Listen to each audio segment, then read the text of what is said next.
ये कहानी डेरी नाम के एक टाउन की है जिसकी शुरुआत साल 1988 से हो रही है। इस टाउन में एक घर है जहाँ दो भाई आपस में बात कर रहे हैं। बड़ा भाई जिसका नाम बिल है वो अपने छोटे भाई जॉर्जी के लिए नाव बना रहा है क्योंकि जॉर्जी को बाहर हो रही तेज बारिश में नाव के साथ खेलना है। बिल कहता है कि वो भी जॉर्जी के साथ खेलने आना चाहता है लेकिन उसकी तबीयत ठीक नहीं है। इस पर जॉर्जी कहता है कि कोई बात नहीं, वो अकेला ही खेल लेगा। बिल जॉर्जी से कहता है कि वो नाव बनाने के लिए स्टोर रूम से गम लेकर आए। जब जॉर्जी स्टोर रूम में जाता है तो उसे वहाँ दो आंखें दिखती है जिसे देखकर जॉर्जी काफी डर जाता है और वहाँ से बाहर आकर बिल के गले लग जाता है। इसके बाद दोनों भाई नाव बनाने लगते हैं। नाव के बनकर तैयार हो जाने के बाद जॉर्जी बारिश में खेलने के लिए अपना पीला रेनकोट पहन लेता है और फिर नाव को पानी में छोड़कर उसके पीछे भागने लगता है। लेकिन नाव तेजी से बहते हुए एक नाली के अंदर चली जाती है जिसे निकालने के लिए जॉर्जी झुकता है कि तभी उसे नाली के अंदर सर्कस वाला एक अजीब सा जोकर नजर आता है। जैसे ही जॉर्जी जोकर से अपनी नाव मांगने के लिए हाथ बढ़ाता है तो जोकर बड़े ही ब्रूटल तरीके से उसका हाथ काट लेता है और जॉर्जी तड़पते हुए जमीन पर रेंगने लगता है। इसके बाद नाली से जोकर का एक बड़ा सा हाथ निकलता है जो जॉर्जी को नाली के अंदर खींच लेता है। आगे दिखाया जाता है कि जिस गटर में जोकर ने जॉर्जी को खींचा था उसका पानी एक नदी में जाकर मिल रहा है। अब साल 1979 का जून महीना आ चुका है। यहाँ एक बूचर खाना यानी स्लॉटर हाउस दिखाया गया है जहाँ भेड़ों को मारकर उनका मांस बेचने का काम चल रहा है। वहाँ माइक नाम का एक बच्चा भेड़ को गन से मारने की कोशिश करता है लेकिन वो भेड़ को मार नहीं पाता, जिससे माइक के अंकल को बहुत गुस्सा आता है और वो माइक को समझाते हैं कि उसे ये काम करना सीखना होगा। अगले सीन में दिखाया जाता है कि डेरी टाउन में स्कूल की छुट्टियां शुरू होने वाली है। यहाँ हेनरी नाम का एक बिगड़ैल लड़का है जो अपने दोस्तों के साथ बिल को काफी परेशान करता है। स्कूल में हेनरी बिल के पास आकर उसके हकलेपन का मजाक उड़ाता है। दरअसल बिल एक बीमारी का शिकार है और बोलते वक्त हकलाने लगता है। हेनरी और उसके दोस्त बिल के साथ साथ उसके दोस्तों को भी डराते धमकाते हैं। लेकिन इस बीच हेनरी स्कूल के पास अपने पिता को देखता है जो पुलिस में है और वहाँ से चला जाता है। वहीं स्कूल के बाहर एक औरत अपनी बेटी का इंतजार कर रही है। दरअसल इस औरत की बच्ची डेरी टाउन से गायब हो चुकी है लेकिन उसे उम्मीद है कि उसकी लड़की वापस आए। इसके बाद का सीन है जहाँ बेन नाम का लड़का अपनी स्कूल की छुट्टियों के दौरान टाउन की एक लाइब्रेरी में किताबें पढ़ने के लिए आता है। उसे वहाँ एक किताब मिलती है जिसमें डेरी टाउन की हिस्ट्री है। इस किताब को पढ़कर बेन को डेरी टाउन में सालों से लापता हो रहे लोगों के बारे में पता चलता है। बेन किताब पढ़ ही रहा था कि तभी एक लाल रंग का गुब्बारा उसके डेस्क के सामने से होता हुआ गुजरता है जो लाइब्रेरी में बैठे बाकी के लोगों को नजर नहीं आता। जब बेन उस गुब्बारे को देखकर उसके पीछे चलने लगता है तो आगे चलने पर उसे अजीब से काले अंडे मिलते हैं और वो उनमें से एक अंडा उठा लेता है। अंडा उठाते ही सामने से बिना धड़का एक भयानक सा दिखने वाला आदमी उसकी तरफ दौड़ता हुआ आता है। तभी उसे वहाँ से वो जोकर दिखाई देता है जिसने जॉर्जी को नाली में खींच लिया था। बेन डर के मारे वहाँ से भागने लगता है और इस दौरान उसकी टक्कर लाइब्रेरियन से हो जाती है। बेन लाइब्रेरी से भागकर बाहर आता है तो उसे हेनरी और उसके दोस्त मिल जाते हैं जिन्होंने स्कूल में बिल और उसके दोस्तों को धमकाया था। ये लड़के बेन को टाउन के एक ब्रिज के पास ले जाते हैं और उसकी पिटाई करते हैं। हेनरी बेन के पेट पर चाकू से अपना नाम लिखने लगता है लेकिन बेन किसी तरह अपनी जान बचाते हुए ब्रिज से जंगल की ओर भागने लगता है। हेनरी और बाकी के लड़के बेन का पीछा करते हैं लेकिन बेन उनके हाथों से निकल जाता है। वहीं दूसरी ओर बिल और उसके दोस्त टाउन से होते हुए नाले के मुहाने पर पहुंच जाते हैं। यहाँ बिल अपने दोस्तों के साथ जॉर्जी को खोज रहा है लेकिन उन्हें यहाँ जॉर्जी के होने का कोई सबूत नहीं मिलता। इस दौरान बिल को एक जूता मिलता है जो उसी लड़की का होता है जिसकी माँ स्कूल के बाहर खड़ी होकर आज भी उसका इंतजार कर रही है। ये जूता देख सभी बच्चे चौंक जाते हैं। वहीं नहर के बाहर बेन हेनरी और उसके दोस्तों से बचते हुए भाग ही रहा था कि बिल और उसके दोस्तों को बेन नजर आता है और वो बेन को जख्मी देख उसकी जान बचाने के लिए उसे साइकिल पर बिठाकर टाउन की ओर ले जाते हैं। हेनरी का एक दोस्त पैट्रिक जो बेन को ढूंढते हुए टनल के सामने आ जाता है, उसे वहाँ कुछ हलचल सुनाई देती है और वो जोर जोर से चिल्लाकर बेन को ढूंढने लगता है। पैट्रिक जैसे ही टनल के अंदर बढ़ता है तो उसे डरावने से दिखने वाले बच्चे दिखते हैं जिनकी आंखें अजीब सी है और पूरा शरीर खून से लथपथ है। पैट्रिक उन बच्चों को देखकर काफी डर जाता है और टनल के बाहर आने का रास्ता ढूंढता है लेकिन उसे बाहर आने का रास्ता नहीं मिलता और अचानक ही उसके सामने वही लाल गुब्बारे आ जाते हैं। इसके बाद पैट्रिक भी उस डरावने जोकर का शिकार बन जाता है। टाउन में पहुंचकर बिल और उसके दोस्त बेन को एक शॉप के पीछे बिठाते हैं और उसे लगी चोट को देखते हुए मार्केट से दवाइयां लेने जाते हैं। स्टोर से दवाइयां खरीदने के लिए बिल और उसके दोस्तों के पास पैसे कम पड़ जाते हैं। इस दौरान उन्हें एक लड़की नजर आती है जिसका नाम बेवला है। बेवला बेल की दोस्त है और स्कूल में उसके साथ पढ़ती है। बिल बेवला को देखकर कहता है कि उसका दोस्त जख्मी है। बेवला बिल की मदद करने के लिए स्टोर के मालिक को अपनी बातों में उलझा लेती है। इस बीच बिल और उसके दोस्त स्टोर से मेडिसिन चुरा लेते हैं। बाहर आकर बिल और उसके दोस्त बेन का फर्स्ट एड करते हैं। कुछ देर बाद बेवला भी यहाँ पे पहुंच जाती है। बेवला बेन को देखकर उसका हालचाल पूछती है। इस दौरान सभी बच्चे बेवला को पिकनिक के लिए नदी के किनारे इनवाइट करते हैं। अगले सीन में दिखाया जाता है कि बेवला अपने घर जाती है और वहाँ उसका पिता उसे हैरेस करता है। वो बेवला को गलत तरीके से छूता है। इसके बाद बेवला रोते हुए बाथरूम में चली जाती है। वो गुस्से में आकर अपने लंबे बालों को काटने लगती है। अगले दिन बिल और उसके सभी दोस्त नदी के किनारे मस्ती करने के लिए पहुंचते हैं। इस पिकनिक के दौरान बेन अपने सभी दोस्तों को बताता है कि वो डेरी शहर की हिस्ट्री पर एक प्रोजेक्ट बना रहा है और इसलिए वो रोजाना लाइब्रेरी जाता है। बेन कहता है कि इस शहर के बारे में पढ़ते हुए उसे पता चला है कि डेरी में किसी आम शहर के मुकाबले 6 गुना ज्यादा लोग मरते हैं, खास तौर पर बच्चे। बेन कहता है कि पिछले कई सालों में डेरी टाउन से सबसे ज्यादा लोग गायब हुए हैं।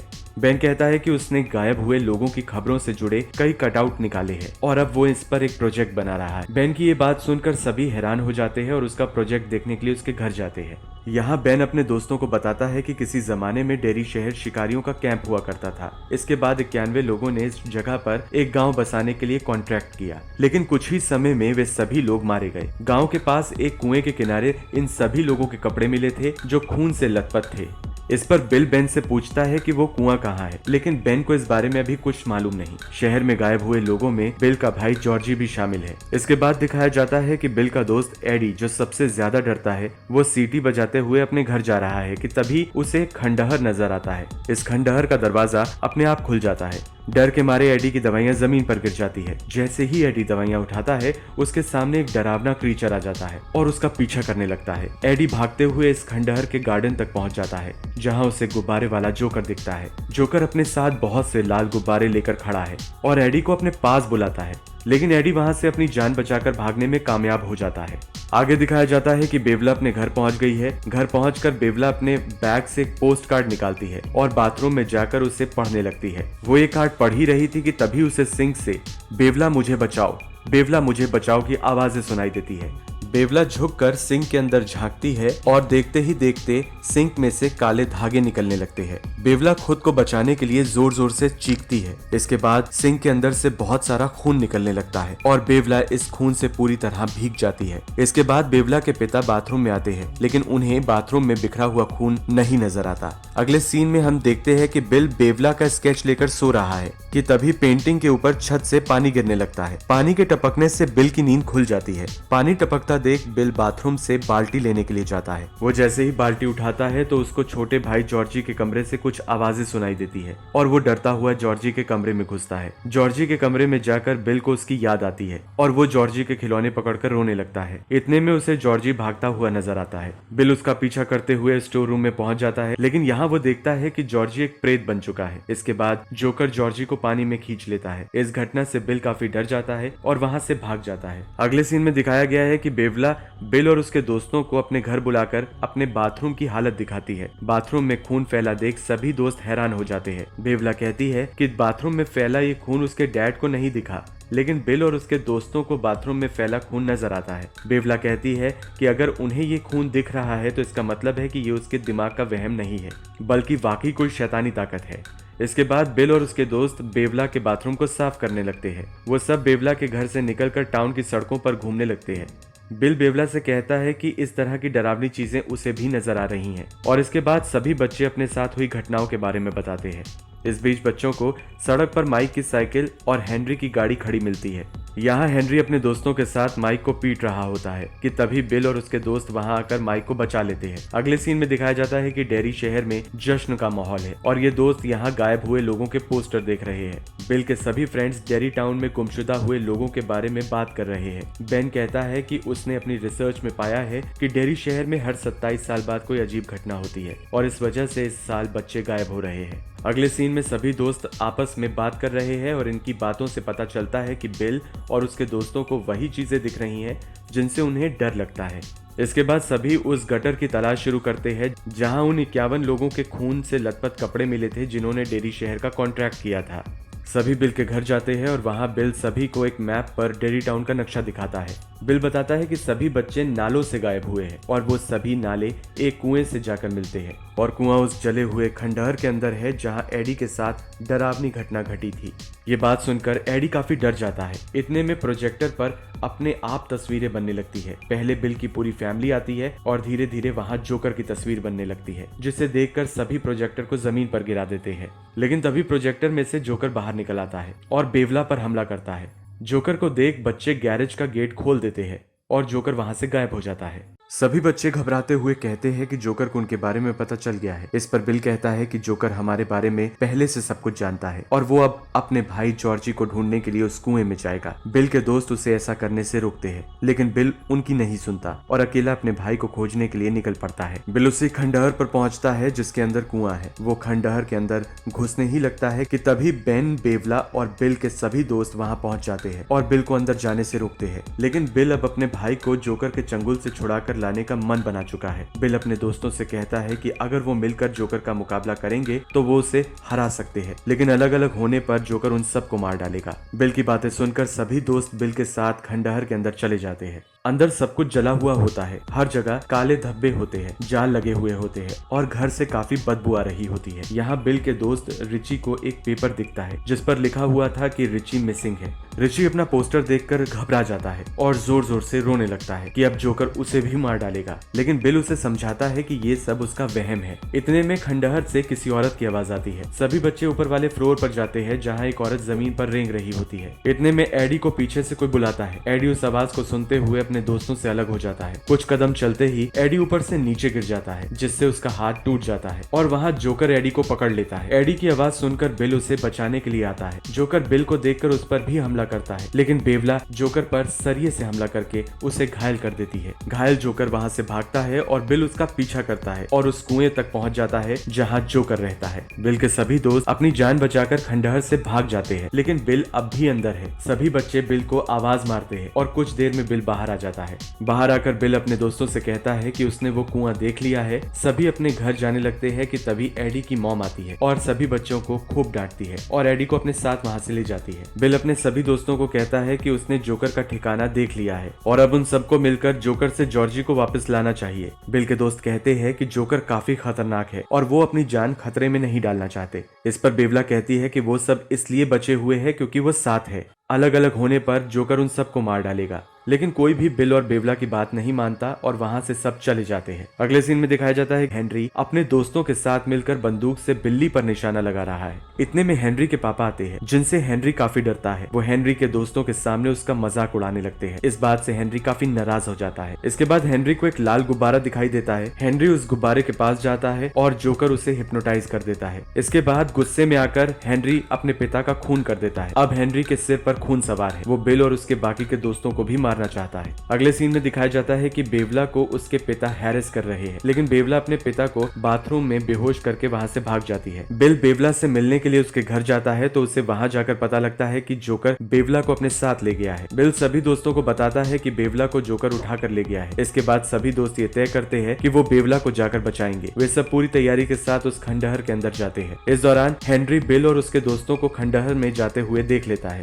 हेनरी को अब जोकर ने हिप्नोटाइज कर लिया है। इस वजह से वो अपने पिता को भी मार चुका है और अब हेनरी बिल और उसके दोस्तों को भी मारना चाहता है। बिल और उसके दोस्त खंडहर में उसी कुएं के पास जाते हैं जहां आखिरी बार बिल ने जोकर को अंदर जाते हुए देखा था। बिल, एडी, स्टेनली, बेन और माइक ये सभी कुएं के अंदर रस्सी डालकर जाने लगते हैं कि तभी हेनरी माइक पर हमला कर देता है, लेकिन माइक अपनी जान बचाने के लिए हेनरी के सर पर पत्थर मारता है और हेनरी कुएं में गिर जाता है। अगले सीन में बेवला को दिखाया गया है जो जोकर से बचने के लिए इधर उधर भाग रही है, लेकिन तभी जोकर आकर बेवला को पकड़ लेता है। लेकिन बेवला उससे कहती है कि वो अब जोकर से नहीं डरती और इसके बाद जोकर बेवला को हिप्नोटाइज कर देता है, जिससे बेवला की आंखें सफेद हो जाती है और वो बेहोशी की हालत में हवा में उड़ने लगती है। बिल और उसके दोस्त बेवला को जोकर से बचाने के लिए कुएं के पास जाते हैं और वहाँ उसका नाम पुकारने लगते हैं। धीरे धीरे कुएं का रास्ता एक टनल में बदलने लगता है। इस बीच स्टेनली अपने बाकी के दोस्तों से बिछड़ जाता जाता है और वो किसी दूसरी टनल में पहुंच जाता है जहां स्टेनली को वही पेंटिंग वाली औरत नजर आती है जिससे वो डरता है। स्टेनली के ऊपर वो औरत हमला करती है कि तभी बिल और बाकी के बच्चे स्टेनली को ढूंढ लेते हैं और वो क्रीपी सी दिखने वाली औरत वहां से भाग जाती है। स्टेनली बहुत रोते हुए कहता है कि उसने यहाँ आकर गलती कर दी। इस पर बिल स्टेनली से माफी मांगते हुए कहता है कि सभी बच्चे उसकी वजह से यहाँ फंसे हैं। बिल अपने सभी दोस्तों को वहां से जाने के लिए कहता है। बिल अपने दोस्तों से ये बातें कर ही रहा था कि तभी उसे उसका भाई जॉर्जी दिखता है। बिल सबको छोड़कर जॉर्जी के पीछे भागता है। बिल जॉर्जी का पीछा करते हुए उसी जगह पर पहुंच जाता है जहां जोकर बेवला को लेकर आया था। यहाँ बेवला हवा में लटकी हुई है। बिल बेवला को हवा में देख उसे नीचे उतारने की कोशिश करता है, लेकिन तभी उसे फिर से जॉर्जी दिखता है। इस बीच बिल के सभी दोस्त उसी जगह पर पहुंच जाते हैं और हवा में उड़ रही बेवला को नीचे उतारते हैं। बेवला हिप्नोटाइज थी, उसकी आंखें सफेद थी। ये देख बेन उसे किस कर लेता है और बेवला होश में आ जाती है। इसके बाद दिखाया जाता है कि जॉर्जी का एक हाथ नहीं है। वो बड़ी ही मासूमियत से बिल से बोलता है, मुझे ले जाओ, मुझे यहाँ नहीं रहना। इस पर बिल जॉर्जी से कहता है कि वो भी उसे घर ले जाना चाहता है, लेकिन तभी बिल जॉर्जी के मुंह पर गन रखकर कहता है कि वो उसे ले जाता, लेकिन वो जॉर्जी नहीं है। बिल गन से जॉर्जी के सर पर एक शूट करता है जिससे जॉर्जी जमीन पर गिर जाता है। कुछ ही समय में जॉर्जी की बॉडी जोकर में बदल जाती है। अब जोकर सभी बच्चों के सामने आ जाता है। जोकर बिल पर हमला करता है और कुछ ही देर में उसे अपनी गिरफ्त में ले लेता है। अब बिल जोकर की गिरफ्त में है। जोकर कहता है कि वो अब बिल को अपने साथ ले जाएगा। इसके बाद बिल अपने दोस्तों से वहां से चले जाने के लिए कहता है। बिल की बात सुन रिची कहता है कि वो इस जोकर को मारे बिना यहाँ से नहीं जाएगा। रिची कूड़े के पहाड़ से एक डंडा निकालकर जोकर के मुंह पर जोर से मारता है, जिससे बिल जोकर के चंगुल से छूट जाता है। जोकर फिर रिची पर हमला करता है, लेकिन बिल उसे बचा लेता है। अब जोकर एक एक करके सभी बच्चों को डराता है। जोकर हर बच्चे के सामने अलग अलग रूप में आके उन्हें डराता है, लेकिन अब बच्चों के मन से जोकर का डर खत्म हो चुका है और सभी मिलकर जोकर पर हमला करते हैं। धीरे धीरे जोकर पीछे हटने लगता है। इसके बाद जोकर एक कुएं में घुस जाता है और बिल उससे कहता है कि तुम हमें इसलिए डराते रहे क्योंकि हम तुमसे डरते थे। बिल कहता है कि अब वो जोकर से नहीं डरता। इस पर कुएं के अंदर लटक रहा जोकर कहता है कि वो 27 साल बाद फिर आएगा और कहानी यहाँ खत्म हो जाती है।